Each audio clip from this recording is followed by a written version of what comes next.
We have discussed before the power of observation. You start by observing a big stone. You go on observing, then you begin to see its origin, the structure, all these things. That is another conclusion of observation. You go deeper and deeper, and any artistic man will begin to see a statue hiding inside it, which he can bring out. That is another conclusion. Then you go on observing that stone, you reach its molecular structure. That is one more conclusion. You go on, and you reach the atomic structure also. You reach to the atoms. You start observing atoms and their movements and everything. That is one conclusion. Then you also conclude, because you are a human being, you learn from the observing atom to respect other person's personal space. That is one more conclusion.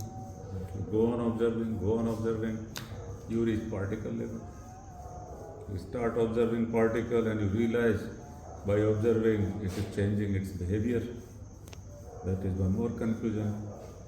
Then you see that it just appears out of nowhere, appears and disappears into nowhere.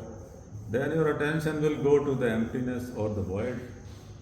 That will be one more conclusion. You start observing void, go deeper and deeper. Then you realize that void is not just void. There is subtle consciousness flowing inside it. It is all ocean of consciousness.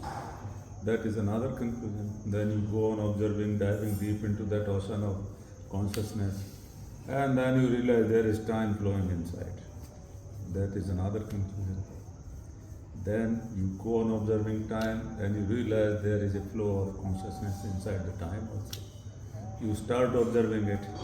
Then you wonder who is actually observing. Then you start to observe the observer itself. And then that observation, you go deeper and deeper. Then you realize who is observing. And then, as they say in Yoga Sutras, Tada Drashta Sarupe Visthanam. The observer is established in his or her own self. That is the power of observation. Thank you.